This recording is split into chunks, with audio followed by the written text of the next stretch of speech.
किसी भी competitive exam के लिए 4 जो सब्जेक्ट हैं वो अत्यावश्यक हैं।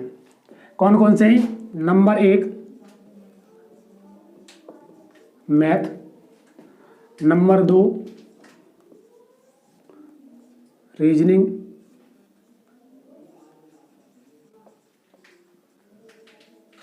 Number 3 Hindi, number 4 GS. ठीक है, इन 4 सब्जेक्ट में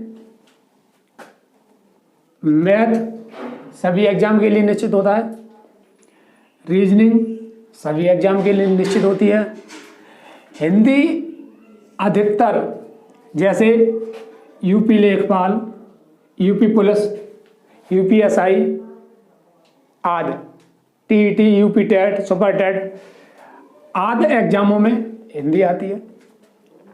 जीएस सभी में कॉमन होती है। जीएस में कई सब्जेक्ट होते हैं हमारे, जैसे भारतीय संविधान, इतिहास, भारत का भूगोल, विश्व का भूगोल यानी ज्योग्राफी, ठीक है, अर्थव्यवस्था, करंट अफेयर आदि। तो मैं आपको जो सब्जेक्ट है जो बच्चों के लिए जो दिक्कत करते हैं, वो सबसे ज़्यादा दिक्कत करता है मैथ। बच्चे जो अपना टेस्ट में पीछे रह जाते हैं वो गणित की वजह से रह जाते हैं। तो मैं यहाँ 1 घंटे की वीडियो गणित की, 1 घंटे की वीडियो रीजनिंग की, per day chapter wise basic से, जैसे कहते हैं ना कि बाल की खाल, बिल्कुल बेसिक से हम कॉन्सेप्ट को कवर करेंगे, बिल्कुल जीरो से, और इस लेवल तक हल करेंगे जहाँ के बच्चे किसी उस क्वेश्चन को करने से एक बार सोचते हैं, उस लेवल तक क्वेश्चन करेंगे हम। तो सबसे पहले मैं आज पहली वीडियो बना रहा हूँ वो रीजनिंग की बनाऊंगा, सबसे पहले रीजनिंग की, और जो भी वीडियो बनेगी वो चैप्टर वाइज बेसिक से और अंत तक क्लियर होगी। और कोई भी चीज़ अगर समझ में नहीं आती है तो वो पूछ सकते कमेंट करके, ठीक है। तो आज हम सबसे पहले स्टार्ट करेंगे, और आज मेरी ये पहली वीडियो है, तो कृपया करके मेरे चैनल को लाइक, शेयर और सब्सक्राइब जरूर करें। सब्सक्राइब जरूर करें, ठीक है। मैं ये नहीं कह रहा हूं कि आप मेरे चैनल को लाइक, शेयर और सब्सक्राइब निश्चित करें। यदि आपको कंटेंट मिले, एक बार मेरी वीडियो के लिए टाइम दें, अगर आपको कंटेंट लगे कि हाँ कुछ है, कुछ मिले, तो मेरे चैनल को लाइक, शेयर और सब्सक्राइब करें, जिसलिए कि मैं आपके लिए और वीडियो ला सकूं। तो आज हम रीजनिंग में अपना पहला चैप्टर करेंगे, कैलेंडर स्टार्ट। क्या करेंगे? कैलेंडर। दिख रहा है ना? ठीक है, कैलेंडर।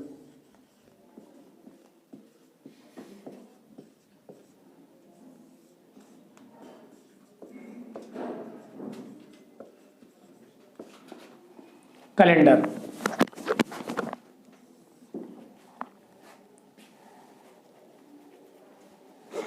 तो कैलेंडर जो हमारा भारत में जो कैलेंडर माने हैं वो है ग्रेगोरियन कैलेंडर। कौन सा कैलेंडर माने? ग्रेगोरियन कैलेंडर, ठीक है। ग्रेगोरियन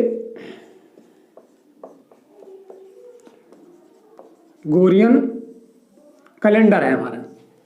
इस कैलेंडर में 7 दिन होते हैं, यानी इस कैलेंडर में सप्ताह में 7 दिन होते हैं। सप्ताह में 7 दिन होते हैं। 7 दिन, एक वर्ष में 12 महीने, एक वर्ष में 12 महीने होते हैं। एक वर्ष में कितने महीने होते हैं? एक वर्ष में 12 महीने होते हैं, ठीक है। कितने महीने होते हैं? 12 महीने। अब इस कैलेंडर की जो खास बात है, यानी कहने का मतलब ये है मेरा कि इस कैलेंडर का जो पहला दिन है, यानी 1 तारीख 1 महीना, 1 तारीख 1 महीना, 1 तारीख 1 महीना सन 1, को जिस दिन जो 1 तारीख 1 महीना सन 1 को जो दिन मान हुआ है वो सोमवार मान हुआ था। पहला दिन क्या मान हुआ था? सोमवार। ठीक है, क्या दिन मान हुआ था? सोमवार मान हुआ था। ठीक है, तो इसी के आधार पर हम पूरा चैप्टर क्लियर करेंगे। जैसे सबसे पहले आता है हमारा दिन। सबसे पहले क्या आता है? दिन। इसके बाद सप्ताह। सप्ताह के बाद महीना। महीना के बाद वर्ष। ठीक है, तो दिन हमें मालूम है कि एक सप्ताह में कितने दिन होते हैं? दिन 24 घंटे का होता है, ये मालूम है। एक सप्ताह में कितने दिन होते हैं? हमारे 7 दिन होते हैं। एक महीना में कितने दिन होते हैं? एक महीना में कितने दिन होते हैं? 28, 30, 31 या लीप वर्ष वाला 29 का भी होता है। ठीक है, एक वर्ष में 12 महीने होते हैं। एक वर्ष में कितने महीने होते हैं? 12 महीने होते हैं।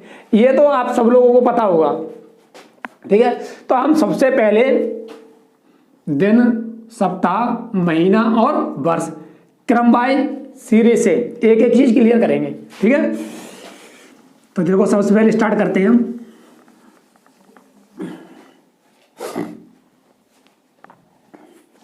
तो पहले मैं एक वर्ष के शुद्धमान की बात करता हूं। हमें पता है कि जो साधारण, ये मालूम होगा सभी को कि साधारण वर्ष होती है, एक लीप वर्ष होती है। एक साधारण वर्ष और एक लीप वर्ष। एक साधारण वर्ष होती है और एक लीप वर्ष होती है। तो जो साधारण वर्ष होती है, लीप वर्ष होती है, वो साधारण वर्ष और लीप वर्ष में अंतर क्या है? साधारण वर्ष में यानी किसी भी संख्या में, किसी भी वर्ष में जब 4 से भाग पूरी तरह से चला जाता है वो साधारण लीप वर्ष बनती है। कौन सी वर्ष बनती है? लीप वर्ष। यहाँ पर कोई भी शताब्दी वर्ष होती है, कोई भी शताब्दी वर्ष होती है, उसमें 400 का भाग चला जाता है पूरी तरह से, वो एक लीप वर्ष होती है। लेकिन प्रत्येक शताब्दी वर्ष एक लीप वर्ष नहीं होती है। लेकिन प्रत्येक शताब्दी एक लीप वर्ष नहीं होती है। जैसे वो चीज आज हम सबसे पहले वही क्लियर करेंगे। उसके बाद हम देखेंगे सप्ताह का कॉन्सेप्ट ऑफ 7 डे, सप्ताह के बारे में या दिन के बारे में। पहले हम ये देखते हैं कि लीप वर्ष क्या होती है और साधारण वर्ष क्या होती है। एक वर्ष का शुद्धमान क्या होता है और उसे हमने कैसे बैलेंस किया है। ठीक है, तो हम देखो एक वर्ष में शुद्धमान, एक वर्ष में शुद्धमान, एक वर्ष में शुद्धमान, और इसे साथ साथ नोट करते रहना। ठीक है, एक वर्ष में शुद्धमान। एक वर्ष में जो शुद्ध दिनों की संख्या होती है, जो क्लियर दिनों की संख्या होती है, वो होती है 365 दिन और कुछ पॉइंट मान होता है 2425 डेज। इतने दिन होते हैं एक वर्ष में शुद्ध। ये शुद्ध दिनों की संख्या है एक वर्ष की। एक वर्ष की शुद्ध दिनों की संख्या कितनी होती है? 365.2425 डेज। ठीक है, जो हमारा कैलेंडर ग्रेगोरियन कैलेंडर बैलेंस किया गया है वो इस मान की पर बैलेंस नहीं किया गया है। इसे क्या करते हैं हम, इस जो ग्रेगोरियन कैलेंडर बना है वो किस आधार पर बना है? इस संख्या को जो 2425 संख्या है इसे हमने 2500 मान लिया है। कितना मान लेते हैं? 365.2500 डेज मान के चलते हैं। इस कैलेंडर के आधार पर कितना मानते हैं? 365.2500 डेज। कितना ब्रदर, कितना बढ़ा के मानना है हम? 0.0075 डेज। एक वर्ष में इतने दिन 0.0075 डेज की वृद्धि करके चलते हैं हम। तो हम कितना मानते हैं? 365.2500 डेज। इस आधार पर हम जो लीप वर्ष है, साधारण वर्ष है, वो यहीं से निकलता है। ठीक है बेटा, तो देखो जैसे हमें एग्जाम्पल के तौर पे लेते हैं कि 4 वर्ष का क्यों भाग देते हैं और 400 वर्ष का क्यों भाग देते हैं जब हमारी लीप वर्ष प्राप्त होती है। ठीक है, यानी लीप वर्ष का मतलब है कि लीप वर्ष में 366 दिन कहाँ से प्राप्त होते हैं, ये चीज देखेंगे हम सबसे पहले। तो इसमें जो है जैसे हमारी एग्जाम्पल के तौर पे मैं लेता हूँ उदाहरण के तौर पे कि 2013 है, 2013 एक वर्ष है। ऐसे हमारी 2014, ऐसे ही 2015, 2016 ये वर्ष ली, 2017 ये वर्ष है। तो हमें पता है कि ये एक इसमें का 4 का भाग देवे, हम 4 का भाग देते हैं तो 4 का भाग देंगे तो ये एक 60 वर्ष निकलेगी, क्योंकि ये लीप वर्ष है नहीं। इसमें भी 4 का भाग नहीं जाएगा, इसमें भी 4 का भाग नहीं जाएगा, इसमें 4 का भाग चला जाता है। तो ये वाली जो वर्ष है 2016 वो ये कैसी होगी, लीप वर्ष होगी। अब लीप वर्ष क्यों बनी है, कैसे बनी है, वो चीज देखते हैं। हमें पता है कि एक साल वर्ष में हम 365 दिन लेके चलते हैं। कितने दिन लेके चलते हैं, 365 दिन, 365 दिन लेके चलते हैं, 365 दिन। ये भी सारण वर्ष है, कैसी वर्ष है ये, सारण वर्ष। ये भी सारण वर्ष, ये भी सारण वर्ष, और ये हमारी कौन सी वर्ष है, लीप वर्ष है, क्योंकि 4 से भाग जा रहा है। अब जो 4 से भाग जाता है वही चीज मैं यहां आपको बताने वाला हूं। ठीक है, 365 60 वर्ष है, ये भी 365 का होगा,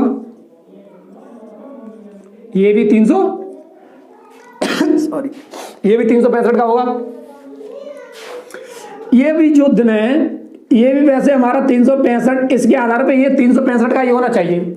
लेकिन जो लीप वर्ष है उसमें एक दिन की वृद्धि जो होती है वो किस वजह से होती है, मैंने बताया आपको कि एक वर्ष में 365.2425 डेज निश्चित होते हैं। ये क्या है, एक शुद्ध मान है। कैसा मान है, शुद्ध मान। ये मेरा शुद्ध मान है, शुद्ध मान। और ये जो मान है मैंने 0.005 0.007 डेज वृद्धि करके, ये मेरा कैसा हुआ, अशुद्ध हुआ।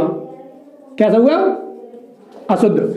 तो ये जो इतने की वृद्धि करी है ये भी कहीं ना कहीं बैलेंस होगा, ये भी कहीं ना कहीं क्या होगा, बैलेंस होगा। और जो 365.2500 डेज है तो इसमें हम एक 60 वर्ष में 365 दिन ले रहे हैं, 365 दिन ले रहे हैं, 365 दिन ले रहे हैं। तो इसमें जो 2500 है वो दिन हमारा 4 साल में एकत्रित हो गए, एक दिन की बढ़ोतरी कर देता है। कितने दिन की बढ़ोतरी करता है, एक दिन की।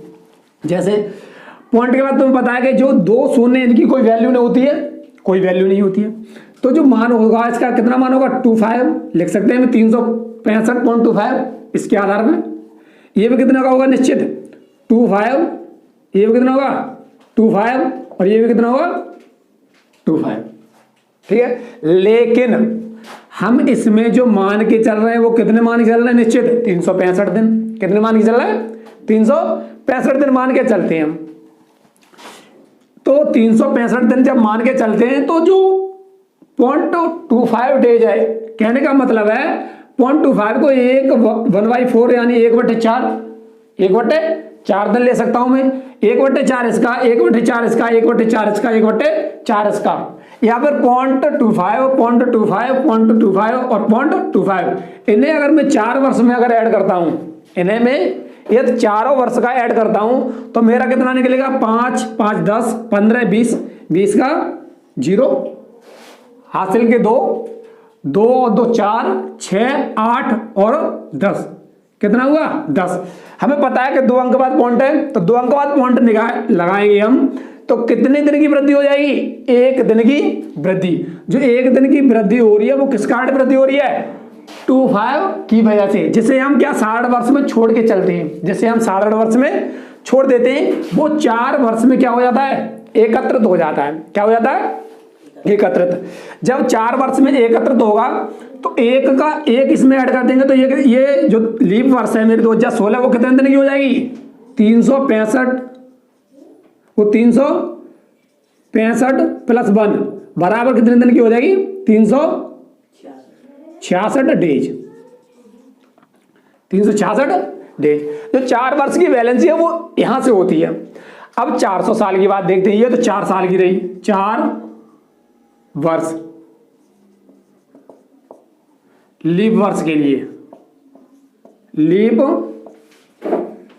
वर्ष के लिए।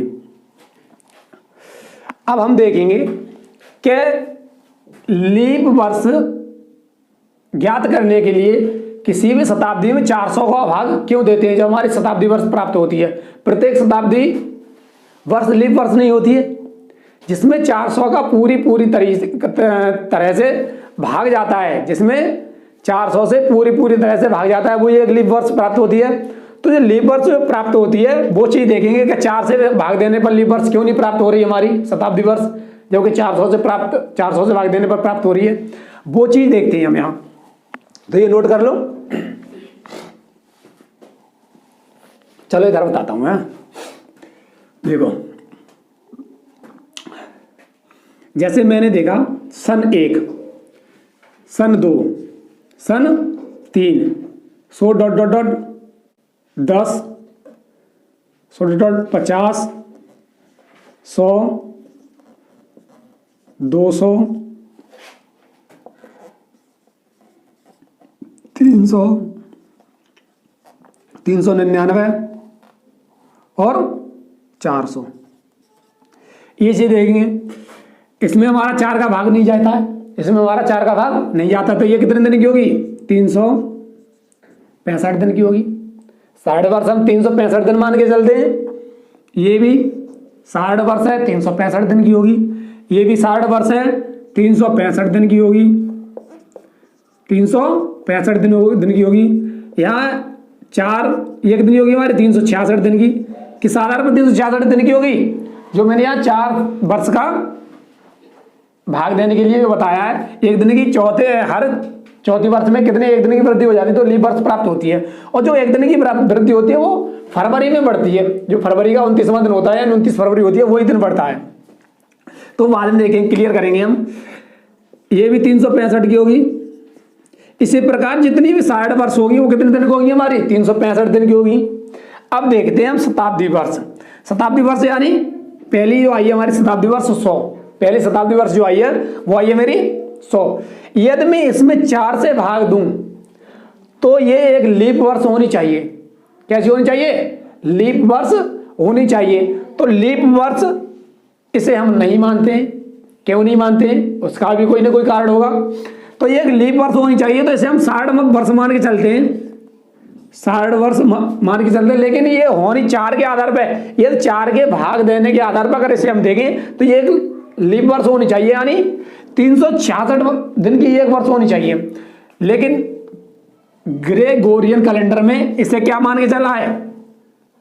एक 60 वर्ष मान के चला है, यानी एक दिन इसमें कम मान के चला है, एक वर्ष कम मान के चला है। इसी प्रकार 200 भी, इसमें भी एक दिन कम मान के चला है। इसी प्रकार 300 भी, इसे भी एक दिन कम मान के चला है। वैसे ये हमारी जो तीनों हैं 100, 200, 300 एक लीप वर्ष होने चाहिए, क्योंकि इसमें 4 से पूरी तरीका से क्या है? भाग जाता है। तो एक लीप वर्ष होनी चाहिए, लेकिन लीप वर्ष नहीं मानते हैं। तो इसका जो कारण है वो ये कारण है कि जो मेरा 0.0075 की वृद्धि करके चलता हूं मैं, कितने की वृद्धि करके? 0.0075 की वृद्धि करके चलता हूं। ये 0.007 डेज की वृद्धि करके चला हूं। वो 400 वर्षों में एकत्रित होकर 3 दिन की वृद्धि कर देती है। जो यहाँ शुद्ध मान की अपेक्षा में ये 365.2500 डेज मान है, इसमें हमने कितने वृद्धि करके चले थे? 0.0075 डेज की। तो जो ये मान है ये 400 वर्षों में एकत्रित करके प्रत्येक वर्ष में इतना दिन बढ़ेगा। तो इसी प्रकार जब 400 वर्षों में ये जुड़ता है तो 3 दिन की वृद्धि हो जाती है। कितने दिन की वृद्धि हो जाती है? 3 दिन की। जो 3 दिन की वृद्धि हो जाती है वही 3 दिन पहली शताब्दी, दूसरी शताब्दी, तीसरी शताब्दी, इनमें क्या करते हैं हम? 400 वर्ष में बैलेंस कर देते हैं और आगे चलकर जो 400 वर्ष वाले यानी चौथी जो शताब्दी होगी, यानी जिसमें 400 का भाग जाएगा उसमें क्या होता है, एक बैलेंस ही बन जाती है। इसकी क्या बन जाती है, बैलेंस ही। अब ये जो मान है, अगर मैं 400 में अगर 400 दिन का निकालूं तो देखो 3 दिन ही निकलेंगे। 400 का अगर निकालूंगा 3 दिन, 0.0075 डेज, इतनी वृद्धि मान के चले थे हम एक वर्ष में, इतने की वृद्धि मान के चले थे। जब ये 400 वर्षों में 3 दिन की वृद्धि कैसे करता है, 400, ठीक है। अब ये 1 2 3 4 अंक बाद पॉइंट लगाया, यदि मैं ये पॉइंट हटाऊंगा तो बट्टे में क्या होगा, 1 2 3 और 1 4, 2 जीरो से 2 जीरो कैंसिल, ऊपर कितना हुआ हमारा 75 गुणा 4 अपॉन में 100, 25 से काटेंगे, 25 तिया 75, 25 चौके 100, 4 से 4 कैंसिल, कितना निकला 3। तो ये 400 वर्षों में कितने दिन की वृद्धि होगी, 3 दिन की। वो किस वजह से हुई है, जो शुद्ध मान की अपेक्षा अशुद्ध मान माना है हमने 0.0075 डेज, उसकी वजह से कितने दिन की वृद्धि हुई, 3 दिन की। तो ये 3 दिन की जो वृद्धि हुई है वो जो शताब्दी है, जिसे हम 4 से भाग देने पर शताब्दी वर्ष नहीं मानते, जबकि वो एक शताब्दी वर्ष होनी चाहिए, वहां से इन 3 दिन की कटौती कर देते हैं। क्या कर देते हैं, कटौती, 1 2 3, 1 2 3। तो ये 400 वर्षों में जाकर क्या हो जाती है, मेरी एकत्रित हो जाती है। क्या हो जाती है, एकत्रित। तो हमने एक ये नियम बना दिया है कि लीप वर्ष वही प्राप्त होगी जिसमें 4 का भाग जाए, तथा शताब्दी वर्ष वही लीप वर्ष होगी जिसमें 400 से भाग जाए। तो 4 का भाग का नियम ये बताया मैंने आपको कि हर चौथी वर्ष, हर 4th ईयर लीप वर्ष कैसे प्राप्त होती है, और 400 से भाग देने पर लीप वर्ष कैसे प्राप्त होती है। ठीक है भाइयों, ये समझ में आए तो कमेंट कर बताना मुझे। अब मैं देखूंगा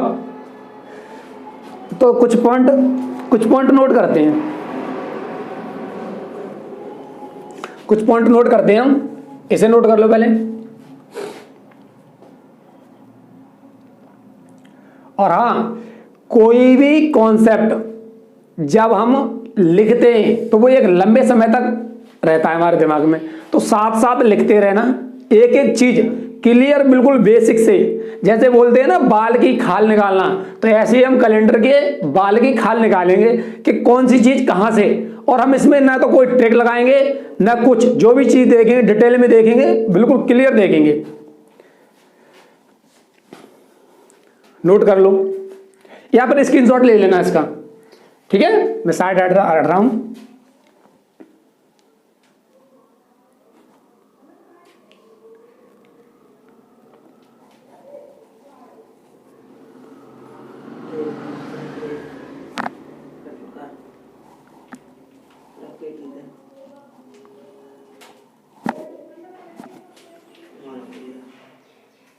चलो कुछ पॉइंट है, वो पॉइंट लिखते हैं।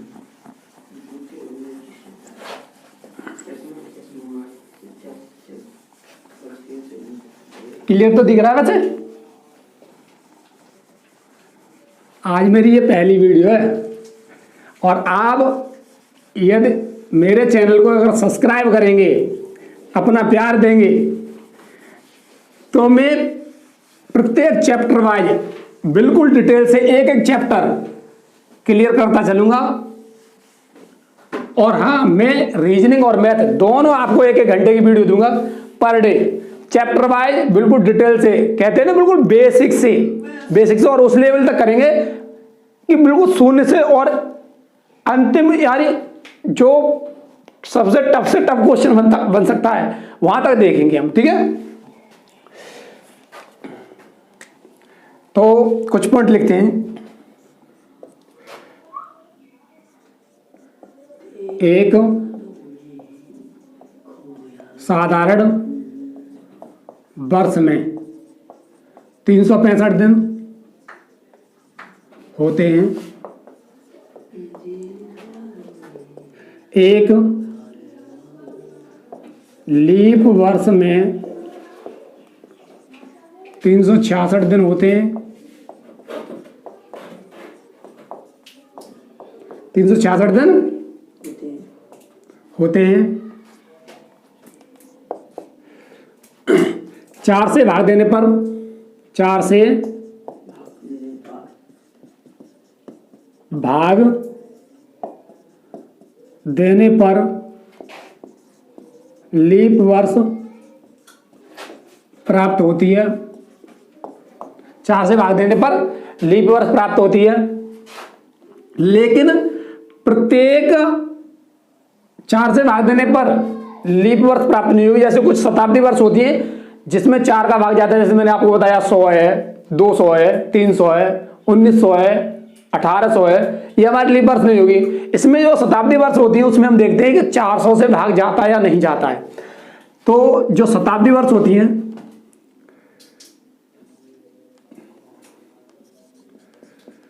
शताब्दी वर्षों में, शताब्दी वर्ष में 400 से भाग देने पर लीप वर्ष प्राप्त होती है, प्राप्त होती है। जैसे 2013, इसमें 4 का भाग नहीं जाएगा, एक साधारण वर्ष है। 2014 एक साधारण वर्ष होगी, 15 साधारण वर्ष होगी, 16 एक लीप वर्ष होगी, 17 एक साधारण वर्ष होगी, 18 एक साधारण वर्ष होगी। इसी प्रकार जिसमें 4 का भाग जाएगा वो कैसी होगी मेरी, एक साधारण वर्ष लीप वर्ष होगी, और जिसमें 4 का भाग नहीं जाएगा वो एक साधारण वर्ष होगी। और शताब्दी वर्ष जिसमें 400 से भाग दूंगा, जिससे 400 से भाग चला जाए पूरी तरीका से, वो एक कैसी होगी, लीप वर्ष होगी। और जिसमें 400 से भाग नहीं जाता वो एक कैसी होगी, साधारण वर्ष होगी। ठीक है, अब हम आगे देखते हैं दिन। क्या हम दिन कैसे निकालते हैं? ग्रेगोरियन कैलेंडर में पहला दिन सोमवार माना गया था। सप्ताह में 7 दिन होते हैं, और पहला दिन कौन सा माना जाता है, दूसरा दिन कौन सा माना जाता है, वो चीज देखेंगे हम। तो अब डालेंगे concept of 7 days. Concept of 7 days. Concept of 7 days. तो हमें पता है कि जो ग्रेगोरियन कैलेंडर मानने हमारे भारत में, उसमें पहला दिन, दूसरा दिन, तीसरा दिन, चौथा, 5वां, 6वां और 7वां। पहले दिन को सोमवार माना गया है, सोमवार। दूसरे दिन को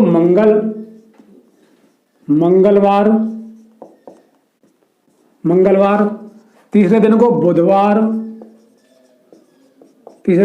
बुधवार। चौथे दिन को गुरु या बृहस्पतिवार, गुरुवार। 5 को शुक्रवार, 6 को शनिवार, और 7 या 0 को रविवार। ठीक है, रविवार। तो ये मैंने बता दिया आपको। अब जैसे मेरी संख्या यहां लिखूं मैं 1, जैसे मैं लिखूं इसमें 1, कहीं 1 लिखता हूं तो 1 का मतलब होगा सोमवार, 2 का मतलब होगा मंगलवार, और 3 का मतलब होगा बुधवार। इसी प्रकार से 4 होगा गुरुवार, 5 होगा शुक्रवार, 6 शनिवार और 7 रविवार या 0 रविवार। जहां 0 होगा वहां रविवार होगा। रविवार 0 क्यों बोल रहा हूं? क्योंकि इसमें अगर मैं 7 दिन में 7 का भाग दूंगा तो क्या होगा, शेषफल 0 प्राप्त होगा। शेषफल क्या प्राप्त होगा? 0 यानी 0 प्राप्त होगा। इसलिए मैं 0 को रविवार बोलूंगा।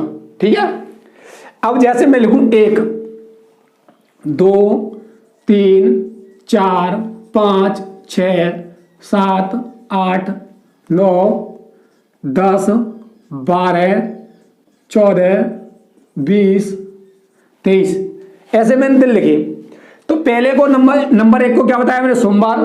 नंबर 2 मंगल, बुध, बृहस्पति, शुक्र, शनि, और इसे 7 को अगर 7 से भाग दूंगा तो शेषफल क्या प्राप्त होगा? 0, और 0 को क्या लिखता हूं मैं? रवि। रवि। इसी प्रकार 8 में भाग देता हूं 7 से तो शेष क्या होगा? 1, और 1 को क्या बोलूंगा मैं? सोमवार। 2 के क्या बोलूंगा मैं? मंगलवार।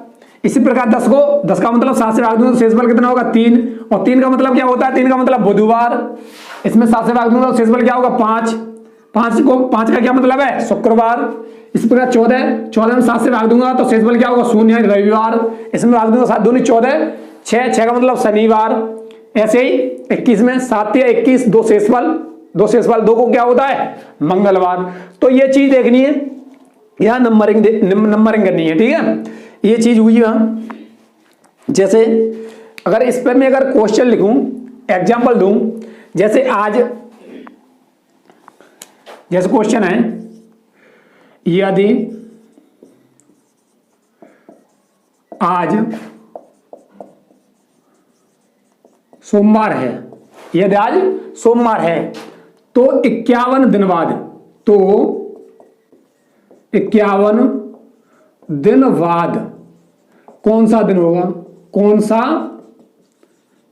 दिन? देखो ये बोर्ड वगैरह लगाया है, मैंने जो वीडियो बनाई थी आज, उसमें कुछ टेक्निकल प्रॉब्लम के कारण वो वीडियो मेरी रुक गई वहां से, तो मैं उसे आज सही कराऊंगा। और कल से आपके लिए एक मैथ की यानी गणित की वीडियो और एक रीजनिंग की वीडियो, 1-1 घंटे की video per day daily update करूंगा, अपलोड करूंगा। आज के लिए जो मेरा क्वेश्चन रह गया था उसके लिए वो वहीं से कल से स्टार्ट करेंगे वहां, ठीक है। कुछ समस्याएं आ जाती हैं, नया हूँ, आज पहली वीडियो बनाई है मैंने, वो देखेंगे, ठीक है। ओके।